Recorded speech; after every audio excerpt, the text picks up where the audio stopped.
my channel. இன்னைக்கு நம்ம பாலக் பக்கோடா எப்படி செய்யறதுன்னு பார்க்கலாமா?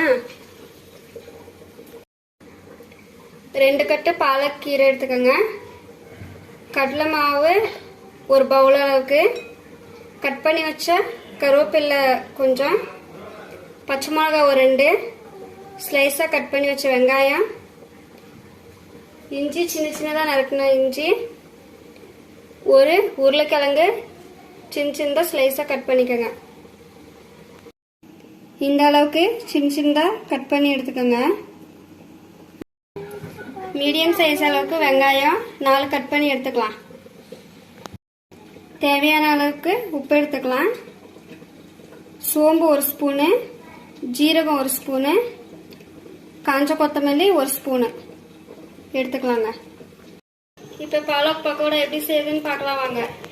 இப்போ ஒரு பாத்திரத்தை அடுப்பில் வச்சுக்கிட்டு கொஞ்சம் நல்லா சூடானதும் எடுத்து வச்சிருக்க கொத்தமல்லியை சேர்த்து வறுத்துக்கலாம். லைட்டாக வறுத்தா போதும்.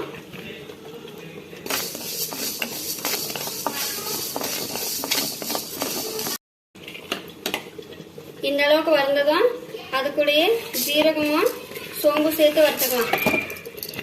லைட்டாக வறுத்துக்கணும் போதும்.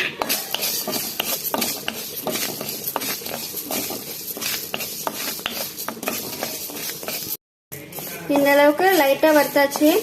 வறுத்ததும் இதை இடிச்சு எடுத்துக்கலாம். 1-2 இடிச்சு எடுத்துக்கலாம். ரொம்ப பவுடர் பண்ண வேண்டாம். இப்போ ஒரு பவுலில் பாலக் போட்டுக்கலாம். பாலக் போட்டாச்சு. இப்போ கட் பண்ணி வச்ச வெங்காயத்தை சேர்த்துக்கலாம். வெங்காயம் சேர்த்தாச்சு. இப்போ உருளைக்கிழங்கு சேர்த்துக்கலாம்.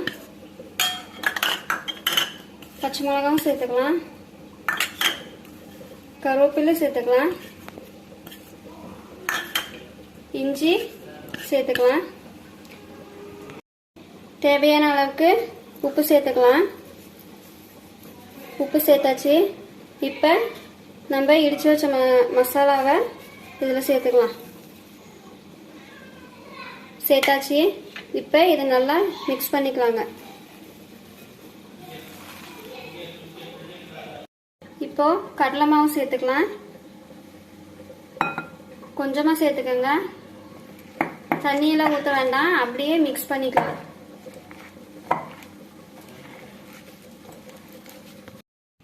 கீரை வெங்காயம்லாம் மிக்ஸ் பண்ணும்போதே தண்ணி விடும், அதனால நீங்கள் தண்ணி ஊற்றுறதே வேண்டாம். இப்போ கடாய் வச்சுட்டு நல்லா சூடானதும் எண்ணெய் சேர்த்துக்கலாம்.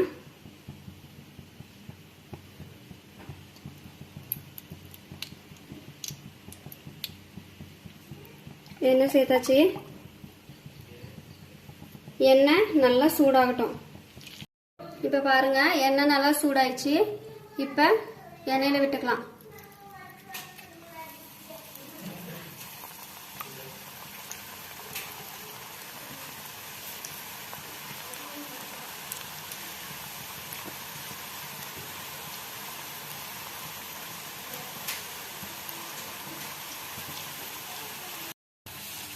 அடுப்பை மீடியம் ஃப்ளேமில் வச்சு நல்லா ஃப்ரை பண்ணிக்கலாம். அப்போ தான் கொஞ்சம் நல்லா கிறிஸ்பியாகவும் இருக்கும். இந்த அளவுக்கு பக்கோடா நல்லா வெந்ததும் நல்லா கிறிஸ்பியாக வெந்திருக்கும். இப்போ நம்ம எடுத்துக்கலாம்.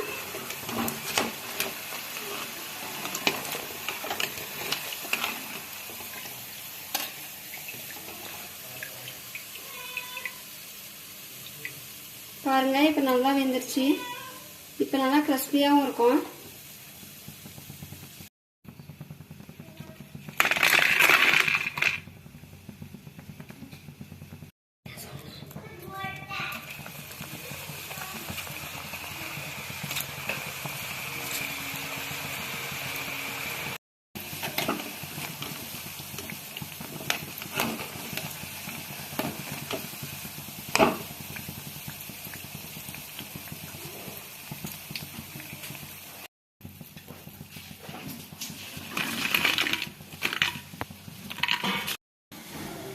பாலக் பக்கோடா ரெடி ஆயிடுச்சு.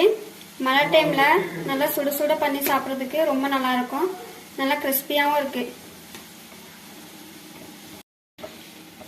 நீங்களும் உங்க வீட்டில் செஞ்சு பாருங்க. செஞ்சு சாப்பிட்டு பார்த்துட்டு கமெண்ட்ஸ்ல எப்படி இருக்குன்னு சொல்லுங்க.